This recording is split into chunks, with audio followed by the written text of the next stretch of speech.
자, 안녕, 민규쌤입니다. 126쪽, 지금 이제 근대의식의 발전, 그리고, 영국혁명, 미국 독립혁명, 프랑스혁명까지, 문제 쭉 정리가 되어 있는데요. 여기 앞에 기출경을 보시면, 사실은 영국혁명부터 미국혁명까지, 그 방대한 양 중에서 보통 한 문제씩 출제가 된다라고 보시면 될 것 같아요. 지난 수능 때는 프랑스 혁명이 나왔습니다. 그런데 일반적으로 프랑스 혁명이라고 하면 보통은 앞에 5년 정도를 많이 물어봤습니다. 그러니까 1789년 국민의회 성립부터 입법의회, 국민공회 요거를 구분하는 것 정도, 그 과정에 있었던 일의 순서 이런 것들을 알면 됐는데, 이번에 특이하게 뒤쪽에 통영정부를 물어봤었습니다. 그래서 우리가 이미 잘 알고 있는 주제, 너무 당연한 것들을 기본으로 깔고 추가로 조금 더 곁다리에 있는 내용들도 잘 살펴봐야 된다 라는 얘기를 하겠고요. 선지 쭉 보시면 되는데, 주로 근대의식의 발전 파트는 나오기는 조금은 어려울 수 있을 것 같습니다. 영국혁명, 미국 독립혁명, 그리고 프랑스혁명 중심으로 쭉 살펴보시면 될 것 같아요. 자, 128쪽으로 넘어가서 이제 문제 풀 텐데, 근대의식의 발전과 영국혁명 파트 보고 다음 영상에서 이제 미국 독립혁명과 프랑스혁명 보겠습니다. 자, 128쪽이었습니다. 왼쪽 보시죠. 밑줄 친 발전의 내용으로 옳지 않은 것은입니다. 자, 16세기부터 17세기까지 과학의 여러 분야에서 획기적인 발전이 있었고, 17세기 말에는 방대한 양의 과학 지식이 축적되었다. 이런 과학의 발전은 인간과 자연 그리고 우주에 대한 이해의 폭을 넓히고 기존의 비합리적인 사고를 몰아내는데 기여하였다. 자, 이런 발전을 우리가 과학혁명이라고 보통 부르죠. 방대한 양의 과학 지식이 축적되었다라는 것이죠. 자, 그래서 우리가 항상 이 중세 사회에서 근대로 넘어가는 과정에서 획기적인 변화를 가져왔다라는 거야. 자, 그 시발점은 사실은 중세 신중심의 사회가 이런 깨어져 나가는 그런 단계에서 나타났던 르네상스 얘기했었고요. 그리고 신앙로 개척, 그리고 뭐 종교개혁 이런 것들이 영향을 미치게 된 것이죠. 자, 그래서 신의 뜻, 자연과 우주를 신의 섭리로서 받아들이던 인간들이 이제 이것에 대한 관찰, 탐구 이런 것들을 논리적으로 설명하려는 이런 설명 방식이 발전하게 된다라는 게 이 시기의 특징이었습니다. 자, 그래서 보통 이제 16세기, 17세기 나타난 과학혁명에 대해서 묻고 있습니다. 자, 1번 코페르니쿠스가 지동설을 주장하였다. 맞죠? 코페르니쿠스는 갑자기 제목이 생각이 안 나요. 천체의 회전에 관하여 라는 책을 썼죠. 천체의 회전에 관하여 1543년이었습니다. 이 책을 써서 지동설을 주장했죠. 자, 그런데 사실은 맞습니다. 그러니까 16세기에 해당합니다. 자, 그런데 이것을 증명하지 못했어. 이것을 증명했던 게 누굽니까? 증명했던 건 17세기 갈릴레이죠. 갈릴레이가 이것을 증명합니다. 망원경을 만들어서 실제로 관측을 하게 되고요. 그리고 증명했다. 지동설. 자, 물론 그 전에 보완도 있습니다. 케플러가 화성이 이렇게 타원형 궤도로 돌고 있구나 라는 걸 일단 먼저 보완을 했고, 갈릴레이가 증명을 했다 이렇게 보시면 돼요. 하비라고 하는 인물이 혈액순환의 원리를 발견했습니다. 자, 그래서 요게 17세기가 되겠죠. 17세기에 영국의 찰스 1세의 주치의였던 하비가 요렇게 지금 혈액순환의 원리를 발견했다. 그런데 다윈이 종의기원에서 진화론을 설명하였다라는 부분은 19세기 1859년의 일입니다. 종의기원, 엄청난 사실은 변화를 가져오게 되는 서적이죠. 어떻게 보면 인간 세계에 대한 창조론을 깨뜨리고 진화론을 사실상 이제 설명하게 되는 직접적인 계기가 된 것이죠. 1859년 찰스 다윈의 진화론, 종의기원에서 진화론이 설명이 되었습니다. 시기적으로 맞지 않습니다. 16, 17세기가 아니고 19세기에 해당한다. 자, 이런 진화론, 특히 진화론에서는 이제 자연선택이라는 얘기를 많이 하죠. 자연선택, 뭐 적자생존, 뭐 이런 얘기를 하잖아요. 자, 이런 것들이 나중에 사회에도 적용되면서 제국주의적 침략의 논거가 되는 사회진화론으로도 발전합니다. 허버트 스펜서라고 하는 사회학자예요. 자, 4번 베살리우스가 인체협약의 토대를 마련하였다. 이것은 16세기입니다. 16세기 베살리우스. 뉴턴이 만유인력의 법칙을 수학적으로 제시하였다. 자, 이거 17세기가 되겠죠. 아이작 뉴턴. 그래서 프린키피아라고 하는 것을 저술하게 되죠. 1687년의 일입니다. 자, 오른쪽 가나 학자에 대한 설명으로 옳은 것은 이렇게 되어 있습니다. 나는 망원경을 개량하여 목성의 위성능을 관측하고 지동설을 입증하는 과정에서 종교재판에 의뢰되어 고초를 겪었습니다. 나는 사우상의 비율을 들어서 실험과 관찰의 중요성을 역설하고 귀납법을 통해 경험론 철학의 토대를 마련하였습니다. 자, 가는 누굽니까? 가는 자, 지동설을 입증하고 종교재판에서 고초를 겪었던 망원경을 개발한 사람 갈릴레이죠. 갈릴레오 갈릴레이입니다. 자, 사우상의 비유, 요거 우리가 수업 때 자세히 다루진 않았는데 베이컨입니다. 베이컨. 자, 그래서 요거는 사실은 윤사 시간에 더 많이 배울 것 같아요. 그래서 예를 들면 뭐 종족의 우상, 동굴의 우상, 시장의 우상, 극장의 우상, 뭐 이렇게 표현을 했던 것 같습니다. 윤사 시간에 자세하게 배우면 좋을 것 같아요. 자, 경험론 철학, 그리고 우리는 귀납법, 실험과 관찰, 이런 것들을 좀 더 키워드를 두고 보면 됩니다. 베이컨입니다.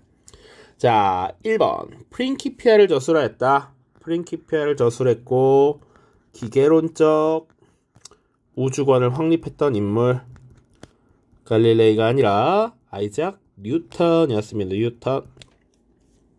2번 천체 회전에 관하여 코페르니쿠스입니다. 코페르니쿠스 1543년에 출판했습니다. 자, 방법 서설을 집필하였다. 그리고 데카르트입니다. 데카르트. 요걸 연도를 물어본 적은 없는데 1637년이고요. 데카르트는 대표적인 합리론 이론을 정리한 철학자죠. 그래서 생각한다, 나는 고로 존재한다, 뭐 이런 얘기들을 했었던 인물이죠. 방법소설. 자, 그리고 4번 신기관 노붐 오르가눔이라고 하는 것을 출간한 것, 요게 베이컨에 대한 설명이 맞습니다. 1620년에 출판이 된 베이컨의 저서입니다. 5번 디드로 등이 주도한 백과전서의 편찬. 요거는 백과전서는 당대 지식을 총망라하는 집대성한 결과물입니다. 백과사전 들어봤죠? 당시 계몽사상, 18세기 계몽사상의 영향을 받아서 당대 지식인들, 계몽사상가들이 모두 모여서 각자 파트를 정해서 백과전서를 편찬하기 시작했습니다. 디드로, 그리고 한 명 더 달랑베르라는 인물까지 같이 봐주시면 좋겠습니다. 자, 다음 문제 보시죠. 밑줄 친 기억에서 볼 수 있는 인물로 가장 적절한 것은 땡땡땡에게 지금 파리는 이성과 진보, 관용의 가치를 논하는 수많은 모임들로 넘친다네. 이런 모임들을 운영하는 사람들은 지적이고 재능 있는 학자, 예술가, 문인들을 초대한다네. 자네도 백과전서 만드는 디드로를 알지 않나? 나는 요즘 그 친구와 함께 조프랭 부인이 개최하는 모임에 자주 간다네. 그곳에서 새롭고 유익한 지식을 많이 얻고 있다네. 기회가 되면 함께 가보세요. 그래서 이 시기에 이게 지금 18세기 계몽사상의 확산과 관련돼서 나온 자료이죠. 자, 그래서 새롭고 유익한 지식을 공유하는 이런 모임들이 많이 개최되기 시작했습니다. 그래서 이런 모임들을 갖는 장소가 보통 살롱이라고 부르는 곳이 많았어요. 원래 이 살롱이라고 하는 것은 보통 객실 혹은 응접실이라고 해서 손님을 받아들이는 방, 이런 의미를 갖습니다. 그래서 당대의 지식인들을 초대해서 여기 학자예술가 문인들을 초대하는 곳, 요곳을 살롱이라고 한다고. 초대해서 지식을 나누고 지식을 확산시키고 공유하는 이런 모습이죠. 자, 그래서 요거 별개 얘기지만 유튜브에도 요새 여러 가지 컨텐츠가 있는데, 요새 본인이 내가 가장 자주 보는 것 중에 하나가 살롱 드립이라는 컨텐츠가 있어요. 예전에 유명했던 김태우 PD가 만드는 것이고, 장도연 MC가 이렇게 지금 연기자들, 배우들, 가수들을 부르는, 그래서 토크하는 토크쇼인데, 사교적인 분위기 속에서 이런 지식을 주고받는 이런 시간을 갖는 것이죠. 이게 기본적으로 살롱의 역할이었고, 18세기 계몽 사상의 확산과 관련된 내용들이다 라고 기억하시면 됩니다. 그래서 기억에서 볼 수 있는 모습으로 인물로 가장 적절한 것은 자, 합리론을 펼친 데카르트. 아까 데카르트라고 하면 합리론, 인간의 이성, 추론을 굉장히 중시했던 합리론의 대가입니다. 이 데카르트가 17세기에 활동을 했죠. 자, 아까 방법 서설이라고 하는 책 주로 언제 쓰였냐면 1637년이었습니다. 방법 서설. 자, 사회계약서를 제시한 홉스입니다. 홉스가 근데 우리 잘 기억해보자면, 홉스의 사회계약서는 이 개인의 죽음이라고 하는 고통에서 벗어나기 위해서, 만인에 대한 투쟁을 극복하기 위해서 사실은 사회를 계약한다라고 했고, 당시 상황이 잉글랜드 내전을 목격하고 있었던 상황이다라고 했어요. 자, 잉글랜드 내전을 목격했던 이 시기, 잉글랜드 내전은 보통 1642년부터 49년까지였죠. 그리고 나서 리바이어던이라는 게 이 시기에 등장합니다. 출판됩니다. 리바이어던이 1651년 발행입니다. 시기적으로 맞지 않죠. 기본적으로 살롱 18세기, 지금 계몽 사상의 확산 얘기하는 거니까요. 지동설을 수정 보완한 케플러. 우리 케플러는 16세기라고 이야기했었습니다. 케플러 지동설 보완. 그래서 화성이 타원형 궤도로 회전하는 것을 확인했다라는 것. 교회 부패를 풍자한 에라스미스의 저서가 우신예찬이죠. 우신예찬이 쓰여진 게 1510년입니다. 그래서 이것이 나온 7년 뒤에 루터의 95개 저항문이 나온다, 이런 얘기를 했었어요. 자, 정답은 5번이 되겠죠? 삼권 분립을 주장한 몽테스키에. 삼권 분립이라고 하는 것도 대표적인 계몽 사상가였던 몽테스키의 주장이었다. 그에 져서 법의 정신이라고 하는 것에서 여기 삼권 분립하면 입법, 행정, 사법, 권력 분립을 통한 균형이라고 하는 것을 강조했던 것이죠. TMI 저술년도 1748년, 딱 18세기 중간에 해당되죠. 자, 오른쪽입니다. 가사상의 주창자들의 주장을 적절하지 않은 것은, 자, 볼테르 씨, 당신은 가를 무기로 미신, 광신, 무지, 악패 등과 같은 인류적에 대항한 투쟁을 시작하였습니다. 이러한 장애물을 극복하기 위해서는 대단한 성품과 덕성을 가져야 하는데, 당신은 그것들을 가지고 있음을 보여주었습니다. 자, 프랑스에서 가를 제창한 베일, 뽕트넬, 볼테르 등은 박학다식, 철학, 필력 등으로 이성의 무기를 갖추면서 진실을 위하여 투쟁했다. 미신과 무지로부터 벗어나야 된다. 위에서 주장할 때 벗어나야 된다라는 얘기죠. 그러니까 이거 가는 당연히 계몽 사상일 겁니다.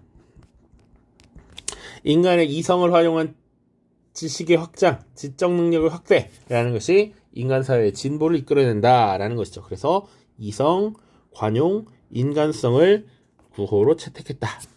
18세기 일입니다. 자, 이들의 주장으로 적절하지 않은 걸 찾으래. 1번, 왕의 권한은 신이 부여한 것이다. 왕, 권, 신, 수설이죠. 자, 기본적으로 계몽사상가들은 이성적으로 판단했을 때 합리성을 갖춰야 돼. 그런데 사실은 신이라는 것 자체가 증명하기 어려운, 이성적으로 받아들이기 어려운 영역이죠. 신의 존재도 사실은 부정하거나 신은 말 그대로 마음의 영역이고 정서적인 영역이지 이성적 영역이 아니야 라고 분리시켜요. 이신론이라고 합니다. 이런 주장들을 펼쳐요. 그러니까 일단 신의 존재 자체도 문제가 되는데 왕의 권한을 신이 줬다? 이런 것들은 이성적이지 못하다. 이들의 주장이라고 할 수 없죠. 나머지는 다 맞는 얘기가 되겠죠. 입법, 행정, 사법권은 분리되어야 한다. 이것을 3권 분립이라고 하고 대표적인 게 몽테스키에였습니다. 자, 국가는 사회 구성원의 계약에 의해 성립된다. 다양한 학자들이 있지만 우리 홉스, 로크, 루소 이렇게 3명 정도 기억해야 되고요. 지식의 집대성과 전파는 사회 진보에 기여한다. 그래서 이들이 백과 전서라는 것을 편찬하게 되죠. 지식을 모아서 널리 알리기 위해서 디드로와 달랑베르 있습니다. 이 주권은 일반 의지 행사이므로 결코 양도될 수 없다. 루소의 주장입니다. 루소, 일반 의지 행사 양도될 수 없다. 자, 다음 이제 영국혁명 파트 보시죠. 다음 자료에 나타난 국왕의 재위 시기에 있었던 사실로 옳은 것은 우리는 종교와 자유를 수호하기 위해 국왕과 전쟁을 벌여 승리하였습니다. 지난 세월 자의적 과세를 일삼던 국왕은 자신의 권력을 위해 죄 없는 사람들이 피를 흘리게 하였고 여기에 왕당파가 동조하면서 우리의 종교와 자유는 위협받았습니다. 내전 중에도 우리는 평화를 위한 제안을 여러 차례 하였으나 국왕은 이를 거부하였고 신과 신에게 충직한 자들을 위하는 마음으로 우리는 결국 국왕을 처형하였고 영국에서 왕정을 무너뜨렸습니다. 자, 자의적 과세를 일삼던 국왕을 결론적으로는 처형했다라고 돼 있죠. 그리고 국왕을 처형할 이유는 우리의 종교와 자유를 위협했고 자의적 과세를 통해서 재산을 빼앗아갔다는 거, 재산권을 침해했다라는 거야. 그래서 우리가 싸울 수밖에 없다라는 것이죠. 자, 영국에서 왕정을 무너뜨렸습니다. 이게 결정적이잖아. 국왕을 처형했고. 그럼 이 국왕은 찰스 1세가 될 것이죠. 요 내전 자체가 잉글랜드 내전이고요. 잉글랜드 내전 혹은 영국혁명이라고도 부를 수 있는 것이죠.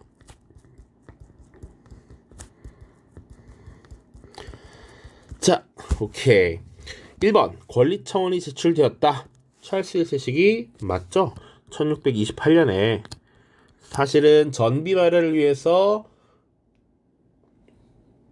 의회 동의를 얻는 것이 관례였는데 찰스 1세가 사실 그걸 받아들이지 않으려고 했단 말이지. 그래서 의회는 권리청원을 제출해서 의회의 동의를 받고 과세해라 라고 하는 주장을 펼쳤던 것이죠.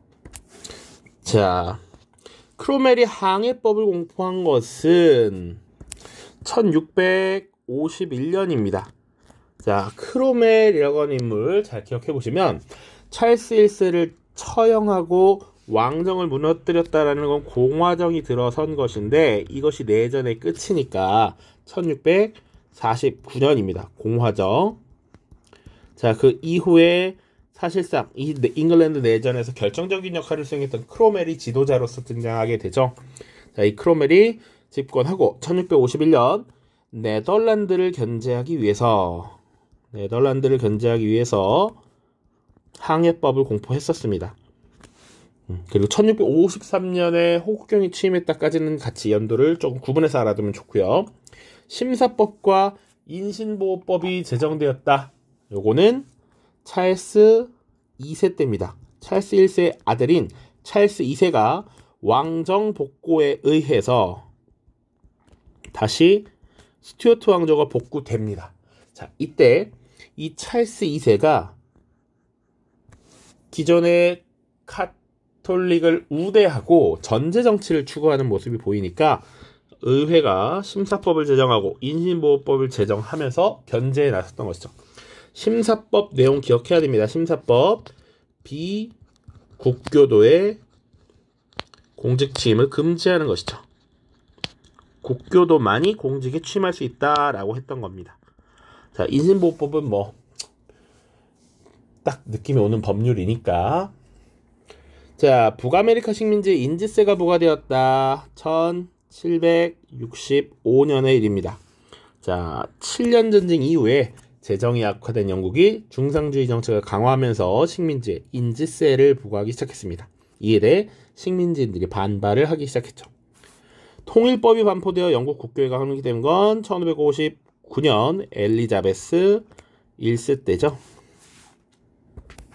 TMI인데 이것은 조지 3세 때입니다. 하노버 왕조가 들어서고 조지 1세가 즉위했고요. 그 뒤에 국왕이었습니다. 오른쪽 밑줄친 그의 제위 시기에 있었던 사실로 옳은 것은 그럼 그가 누군지 파악해야겠죠. 잉글랜드의 왕인 그는 의회를 해산하여 시민의 권리와 자유를 무너뜨렸을 뿐만 아니라 왕당파를 앞세워 시민을 억압하는 전쟁을 일으켰다. 이로 인해 요크, 에즈힐, 네이즈비 등지에서 선량한 시민들이 다쳤고 사망하였으며 공익, 자유, 정의 그리고 평화가 침해되었다. 전쟁에서 발생한 살인, 약탈, 방화 등을 비롯한 여러 실정, 잘못된 정치가 명백하게 유죄에 해당하므로 그에게 참수형을 선고한다. 지금 잉글랜드의 왕인 그에게 사형을 내리고 있고요. 전쟁을 일으켰다라는 게 문제죠. 네이즈비 전투에서 이 왕이 패배했습니다. 자, 이 그는 찰스 1세입니다. 찰스 1세. 자, 찰스 1세의 제위식이 있었던 사실로 옳은 것은 이라고 봐야겠죠. 1번 명예혁명이 일어났다. 자, 우리 영국혁명 과정에서 두 차례의 혁명 혹은 뭐 내전과 명예혁명이 있는데 순서가 제였습니다. 제임스 1세, 찰스 1세, 찰스 2세, 제임스 2세였어요. 자, 요 찰스 1세 때 흔히 말하는 청교도 혁명, 제임스 2세 때 명예혁명이었습니다. 자, 명예혁명이 일어난 것은 찰스 1세가 아니라 제임스 2세이고요. 권리청원이 제출된 것이 맞죠. 찰스 1세 권리청원. 자, 요 위에도 1688년이고요. 이건 1628년입니다. 3번 차티스트 운동이 전개되었다. 요거는 노동자들이 우리에게도 참정권을 달라라고 요구했던 운동이에요. 뒤에 또 나올 얘기지만 1838년인데 영국에서는 이 산업혁명이 쭉 추진되면서 인구가 늘어납니다. 그리고 의회라고 하는 것은 이 시민들의 대표를 선출해서 대의민주주의를 시행하는 것이잖아. 그런데 인구가 늘어난 지역의 의원 수는 늘지 않고 인구가 줄어든 지역의 의원 수는 여전히 많은 뭐 이런 불균형이 일어납니다. 그래서 부패 선거구라고 하는 것이 등장하기도 해요. 인구가 몇 명 되지도 않는데 막 시민들의 대표를 뽑아. 이런 문제를 해소하기 위해서 1832년에 당시 선거법을 개정합니다. 영국에서. 그래서 부패 선거구를 폐지하고 선거권을 확대하는 조치를 펼치게 되는데 이때 선거법을 얻게 된 사람들은 주로 어느 정도 자산을 가진 중산층 이상의 시민들에게만 선거권이 부여되었습니다. 이때 노동자들이 제외되었다라는 거야. 자, 그러다 보니 사실은 노동자들도 우리에게 참정권을 달라라고 하는 운동을 벌일 수밖에 없는 것이죠. 이것이 차티스트 운동입니다. 1838년 약 10여 년간 쭉 진행이 됩니다. 그러다가 1867년인가 돼야 선거법이 개정되면서 노동자들도 선거권을 얻습니다. 자, 크로멜이 호국경에 취임한 것은 1653년입니다. 찰스 1세가 죽고 나서 처형된 이후니까 이때는 왕이 없었습니다. 심사법과 인신보호법이 제정된 것, 각각 심사법은 1673년, 인신보호법은 1679년인데 사실 이거는 연도를 뭐 묻는 경우가 드물어서 다만 찰스 2세 때죠. 2세 때 왕정 복고 이후 이렇게 구분하시면 됩니다.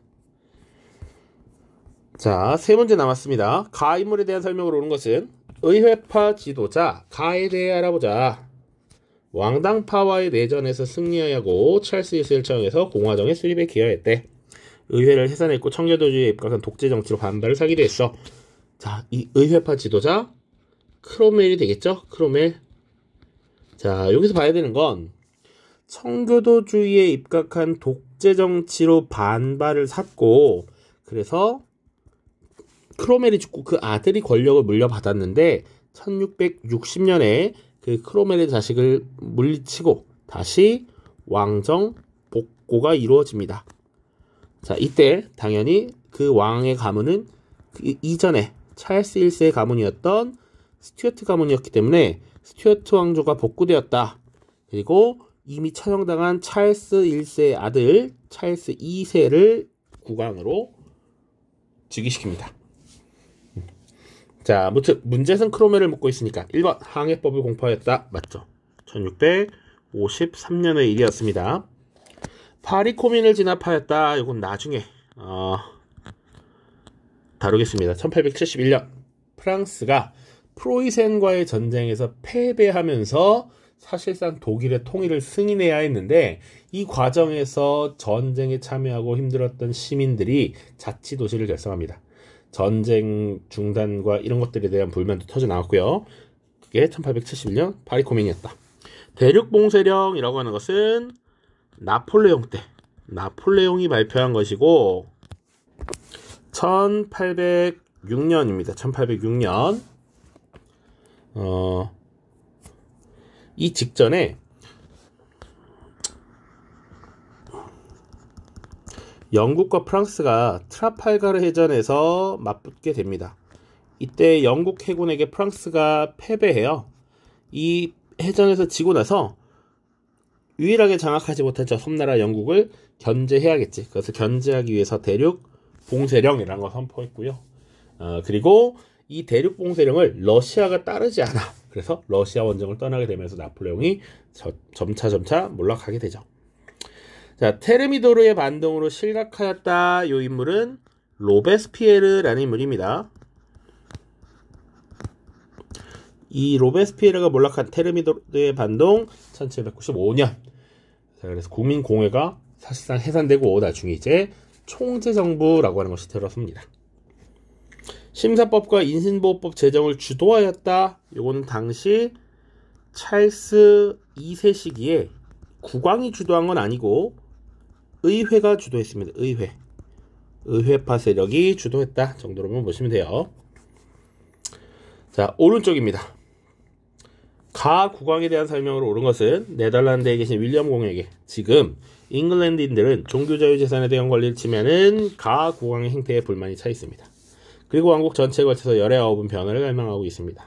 이런 상황에서 윌리엄 공이 잉글랜드에 오시면 틀림없이 당시 영국의 지배계층을 형성하고 있는 귀족과 젠틀리는 가에 맞서서 싸울 것입니다. 요 자체가 그래서 윌리엄과 메리가 들어오게 되는 게 명예혁명이죠. 명예혁명. 자, 그래서 명예혁명 당시에 국왕 제임스 2세가 될 겁니다. 제임스 2세. 이 국왕에 대한 설명. 자, 이들이 기본적으로 명예혁명을 일으킨 건 뭐야? 종교, 자유, 재산에 대한 권리를 침해하고 있다라는 것이죠. 그러니까 당시 영국의 국교회라든지 다수의 교도들이 있는 청교도를 박해하고 뭘 강조했다? 가톨릭을 강조했다. 강요했다. 혹시 가톨릭 친화 정책을 펼쳤다. 이렇게 정리할 수 있는 것이죠. 자유, 재산. 자유는 당시 강제성을 띠는 반국왕 세력에 대한 인신구속 체포가 이루어졌다라는 것이고요. 재산, 자의적인 과세가 있었다. 이런 얘기죠. 정답은 1번입니다. 친가톨릭 정책을 펼치면서 비국교도를 등용하였다. 자, 요거 그러니까 찰찰제에서 찰스 2세 때 분명히 찰스 2세 또한 친가톨릭 정책을 펼쳤기 때문에 이에 대한 대응으로 심사법, 인신보호법 이런 거 제정했단 말이야. 공직은 국교도만이 맡을 수 있어. 그리고 왕의 권력 남용에 의한 강제 구속 이런 건 안 돼. 법에 따른 체포 구속만이 가능해 라고 했는데 지금 제임스 2세가 이것을 무시하고 친가톨릭 정책을 펼쳤으며 비국교도를 등용하고 반대하는 세력들을 탄압하고 강제로 붙잡아들였다라는 것이지. 그러니까 이런 명예혁명을 일으킬 수밖에 없었다라는 조건입니다. 자, 2번 스튜어트 왕조를 열었다. 왕권 신수설을 옹호하였다. 제임스 1세고요. 스코틀랜드를 합병하여 연합왕국을 수립한 것은 앤여왕입니다. 앤여왕. 의회 해산 이후 11년간 전제 정치를 단행한 것 찰스 1세고요. 청교도 윤리에 따른 금욕적인 독재 정치 크로멜이 되겠습니다. 크로멜. 자, 마지막. 미술진 대립의 영향으로 가장 적절한 것은 이라고 되어 있습니다. 대립의 영향. 친구 잘 지내고 있는가? 쭉 내려봅시다. 국왕과 의회의 대립이 더 심해지는 듯하여 걱정이라네. 멀리 있는 자네에게 심란한 소식을 전하게 미안하네. 아무쪼록 건강하시게. 국왕과 의회의 대립이 심해지고 있고, 위에 좀 보면 자네도 알다시피 20여 년 전 선왕의 즉위와 함께 왕정 복구가 이루어지지 않았나. 선왕은 의회를 무시하고 독단적인 정책을 펼쳤지만 의회가 심사법석을 제정하자 결국 이를 수용해서지. 그런데 지금의 국왕은 그렇지가 않다네. 의회를 무시하고 선왕 시절 제정된 그 법령들을 폐지하려고 한다네. 요런 얘기들.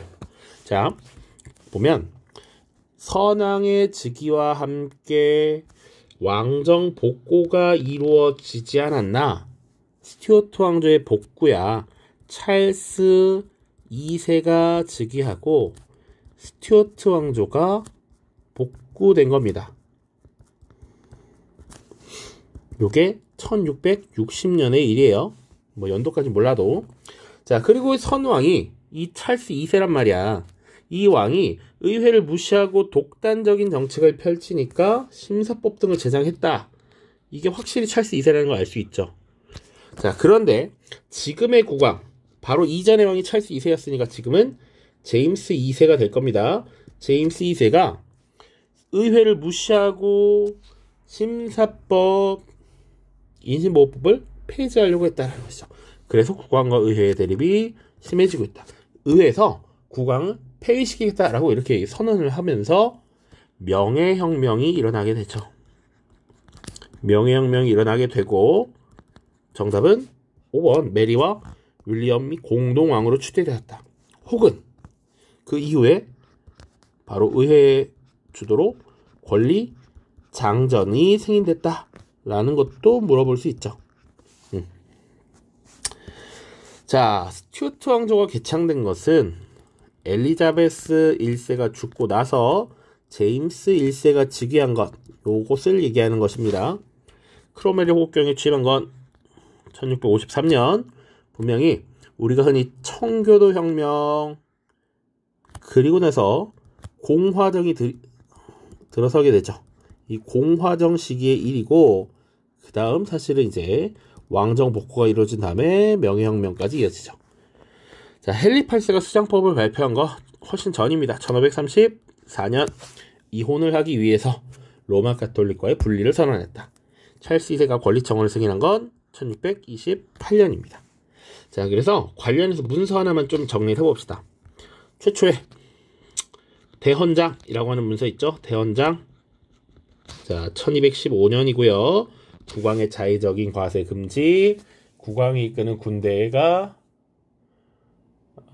운영될 때 이 승인을 받아야 된다는 것이죠. 당시 존 왕 때였습니다. 실지왕 존 왕. 자, 그리고 봐야 되는 것이 권리청원이죠. 권리청원이 지금 여러 차례 문제에 등장하고 있습니다.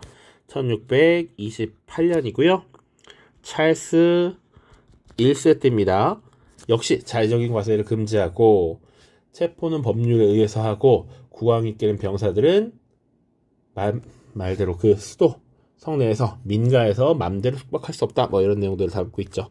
그리고 권리 장전까지 1689년 메리와 윌리엄 공동왕이었습니다. 내용은 뭐 크게 다르지 않습니다. 의회를 존중하고 자의적인 과세는 못하고 자의적인 체포 이런 것도 안 된다라는 얘기입니다. 자, 여기까지 보면 이제 근대의식의 발전과 영국혁명 살펴본 것이고요. 다음 시간에 이제 미국혁명 그리고 프랑스혁명까지 보면 될 것 같습니다. 자, 고생 많았습니다. 안녕.